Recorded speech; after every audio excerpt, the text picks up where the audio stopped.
بسم اللہ الرحمن الرحیم۔ السلام علیکم دوستو، اللہ تعالیٰ نے اس پوری دنیا میں 4 ایسے بادشاہ پیدا فرمائے کہ جن کو پوری دنیا کی بادشاہت دی گئی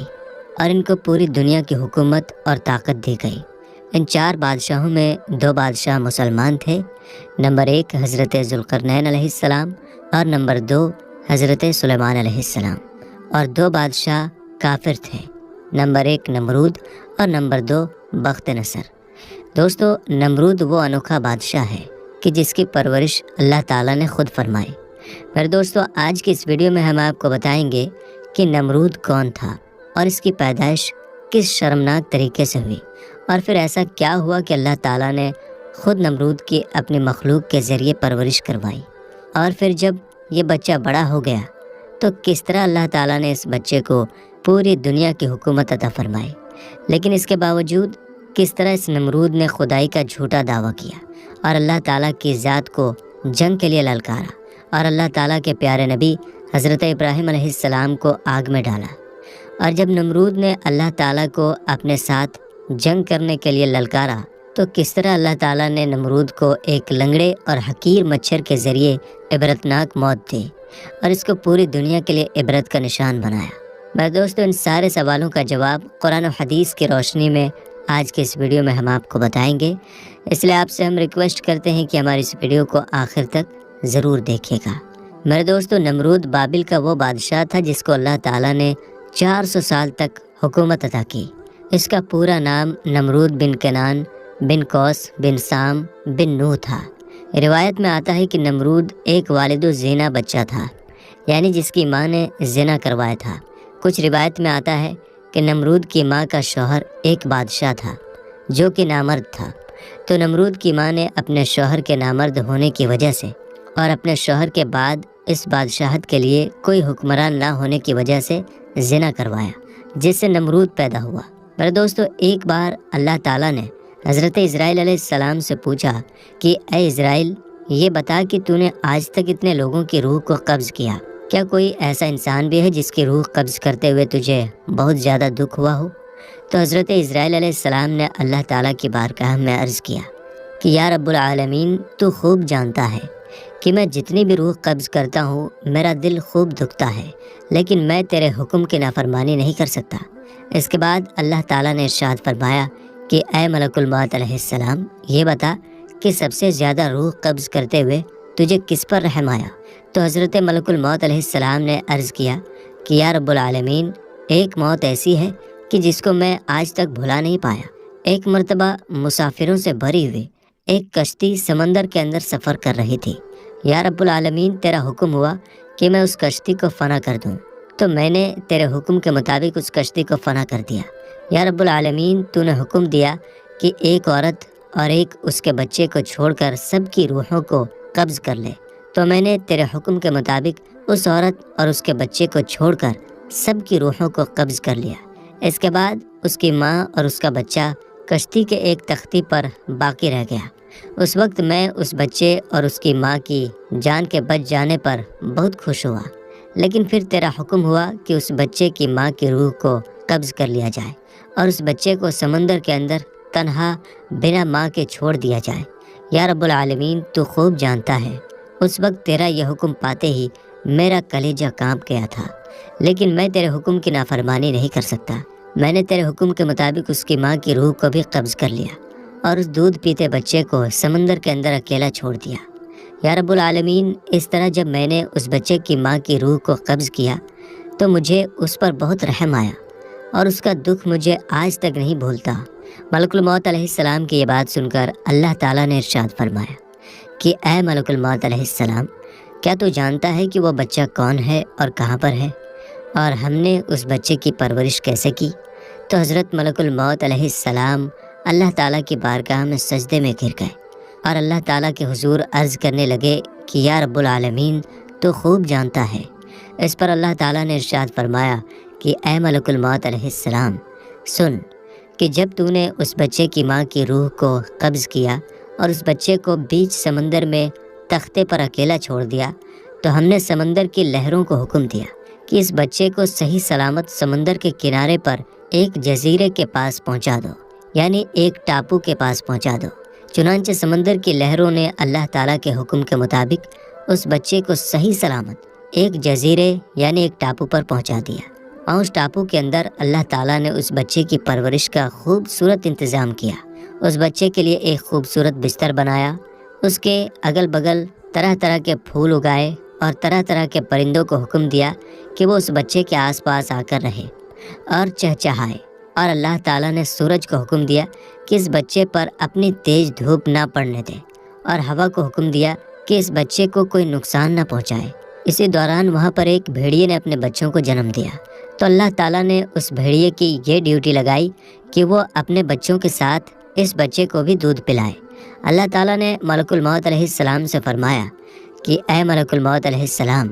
ہم نے اس طرح ناز اور نخرے کے ساتھ اس بچے کو پالا، یہاں تک کہ اس کو ایک کانٹا بھی چبھنے نہ دیا، اور پھر جب یہ بچہ پرورش پا کر بڑا ہوا تو اللہ تعالیٰ نے اس کو پوری دنیا پر حکومت عطا فرمائی اور پوری دنیا کا بادشاہ بنایا۔ اللہ تعالیٰ نے ملک الموت علیہ السلام سے ارشاد فرمایا کہ اے ملک الموت علیہ السلام، تم جانتے ہو کہ وہ بچہ کہاں پر ہے؟ تو ملک الموت علیہ السلام سجدے میں گر پڑے اور اللہ تعالیٰ کی بارگاہ میں عرض کرنے لگے کہ یا رب العالمین، تو خوب جانتا ہے۔ اس پر اللہ تعالیٰ نے ارشاد فرمایا کہ اے ملک الموت علیہ السلام، اب وہ بچہ ایک بہت بڑا بادشاہ بن چکا ہے، اور اس نے میری نعمتوں کو بھلا کر خدائی کا دعویٰ کر دیا ہے، اور اسی بچے نے میرے خلیل حضرت ابراہیم علیہ السلام کو آگ میں ڈالا ہے۔ میرے دوستو، اس طرح اللہ تعالیٰ نے نمرود کو ناز اور نخرے کے ساتھ پالا اور اس کو پوری دنیا کی بادشاہت عطا فرمائی، لیکن یہ نمرود سرکش اور نافرمان ہو گیا، اور اس نے خدائی کا جھوٹا دعویٰ کر دیا، اور یہ لوگوں سے زبردستی اپنی پوجا کروایا کرتا اور خود کو خدا کہلوایا کرتا۔ نمرود کو صحیح راستہ دکھانے کے لیے اللہ تعالیٰ نے اپنے خلیل حضرت ابراہیم علیہ السلام کو بھیجا۔ حضرت ابراہیم علیہ السلام نے نمرود کو اللہ تعالیٰ کا حکم سنایا اور ایک اللہ تعالیٰ کی طرف بلایا، لیکن نمرود نے حضرت ابراہیم علیہ السلام کی ایک نہ مانی اور اسی طرح نافرمانی پر اڑا رہا اور خود کو خدا کہلواتا رہا اور اپنی پوجا کرواتا رہا۔ اور جو شخص نمرود کو خدا ماننے سے انکار کرتا تو یہ اس پر ظلم و ستم کرتا۔ میرے دوستو، نمرود کے زمانے میں بتوں کی پوجا اس طرح ہوتی تھی کہ ہر گھر میں بتوں کی پوجا کی جاتی تھی۔ اس نمرود کے زمانے میں حضرت ابراہیم علیہ السلام وہ اکیلے شخص تھے جو ایک اللہ تعالیٰ پر ایمان رکھتے تھے اور ایک خدا کی عبادت کیا کرتے تھے۔ حضرت ابراہیم علیہ السلام نے نمرودی قوم کو بار بار سمجھایا اور بتوں کی پوجا سے منع کیا اور ایک خدا کی عبادت کرنے کا حکم دیا، لیکن یہ نمرودی قوم نمرود کی طرح اپنے کفر اور شرک سے باز نہ آئی اور اسی طرح بتوں کی پوجا کرتی رہی۔ ایک دن حضرت ابراہیم علیہ السلام نے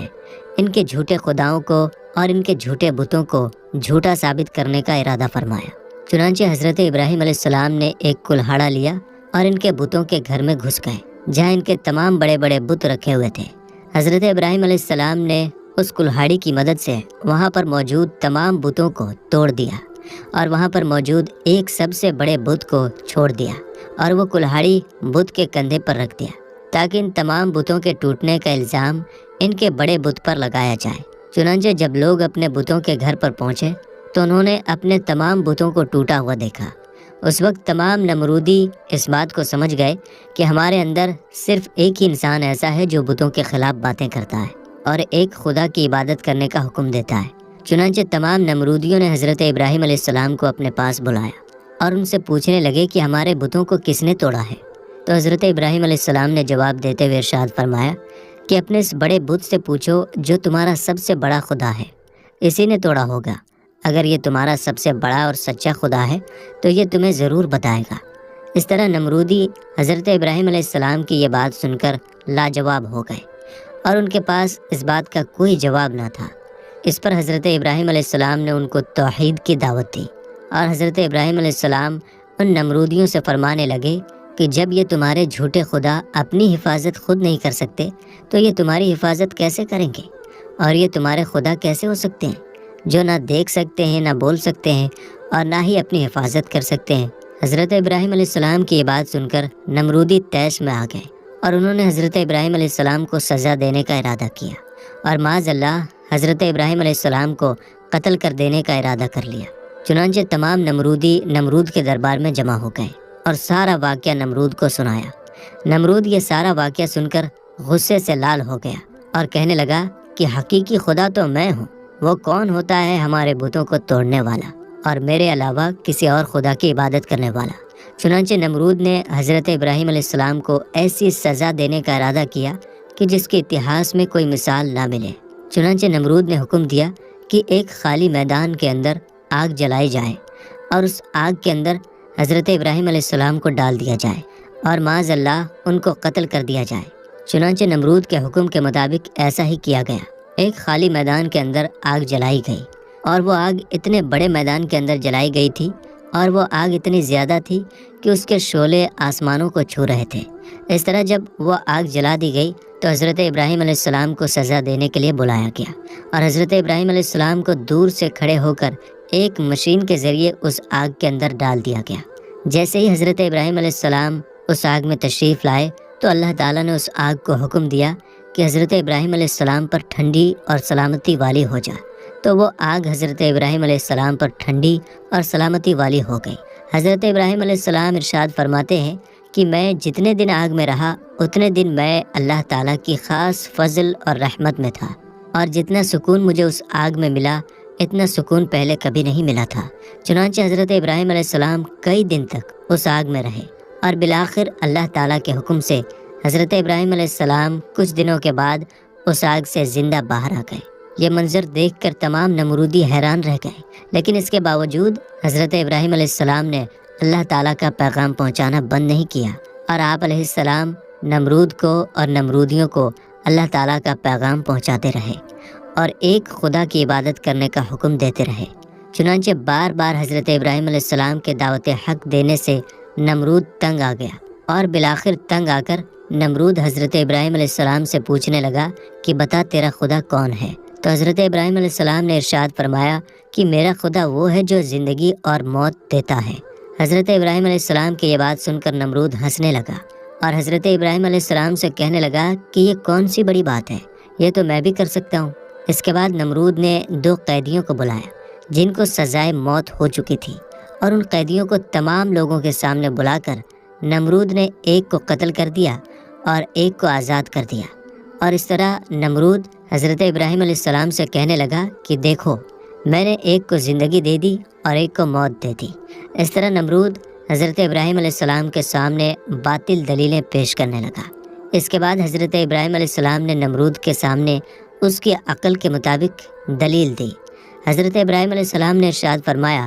کہ میرا خدا وہ ہے جو سورج کو پورب سے نکالتا ہے اور پشچم میں ڈباتا ہے۔ اگر تو سچا خدا ہے تو سورج کو پشچم سے نکال کر دکھا۔ حضرت ابراہیم علیہ السلام کی یہ بات سن کر نمرود لاجواب ہو گیا اور اپنی پوری قوم کے سامنے ذلیل اور رسوا ہو گیا۔ اس طرح جب نمرود حضرت ابراہیم علیہ السلام کی بات کا جواب نہ دے سکا تو اس وقت وہ غرور اور تکبر میں آ کر حضرت ابراہیم علیہ السلام سے کہنے لگا کہ اگر تیرا خدا سچا ہے تو اس کو بول میرے ساتھ جنگ کرے۔ جیسے ہی نمرود نے یہ بکواس کی تو حضرت جبریل علیہ السلام فوراً اللہ تعالیٰ کا حکم پا کر حضرت ابراہیم علیہ السلام کی بارگاہ میں پہنچے اور حضرت ابراہیم علیہ السلام کی بارگاہ میں عرض کرنے لگے کہ اللہ تعالیٰ کا لشکر جنگ کے لیے تیار ہے۔ حضرت جبریل علیہ السلام کی یہ بات سن کر حضرت ابراہیم علیہ السلام نے نمرود سے کہا کہ اللہ تعالیٰ کا لشکر جنگ کے لیے تیار ہے۔ نمرود یہ بات سن کر حضرت ابراہیم علیہ السلام سے کہنے لگا کہ مجھے 3 دن کی مہلت دی جائے تاکہ میں جنگ کی تیاری کر سکوں۔ چنانچہ اللہ تعالیٰ کے حکم کے مطابق نمرود کو 3 دن کی مہلت دے دی گئی۔ نمرود کیونکہ پوری دنیا کا بادشاہ تھا، نمرود نے پوری دنیا سے بڑے بڑے جنگجوؤں کو جمع کیا اور خطرناک ہتھیاروں کو جمع کیا۔ ان 3 دن کے اندر جب نمرود نے پوری دنیا سے ایک بہت بڑی فوج جمع کر لیا اور اپنی تیاری پوری کر لی تو نمرود 3 دنوں کے بعد حضرت ابراہیم علیہ السلام کو غرور اور تکبر کے ساتھ للکارنے لگا اور حضرت ابراہیم علیہ السلام سے کہنے لگا کہ میرا لشکر جنگ کے لیے تیار ہے، اپنے رب سے کہو کہ اپنا لشکر بھیجے اور میرے ساتھ جنگ کرے۔ چنانچہ جیسے ہی نمرود نے اللہ تعالیٰ کی ذات کو جنگ کے لیے للکارا تو حضرت ابراہیم علیہ السلام نے اللہ تعالیٰ کی بارگاہ میں دعا کی تو اللہ تعالیٰ نے دیکھتے ہی دیکھتے مچھروں کی ایک فوج کو بھیجا، جن مچھروں کی تعداد اتنی زیادہ تھی کہ وہ پورے آسمان پر پھیل گئے، یہاں تک کہ سورج کی روشنی تک بھی دکھائی نہ دیتی تھی،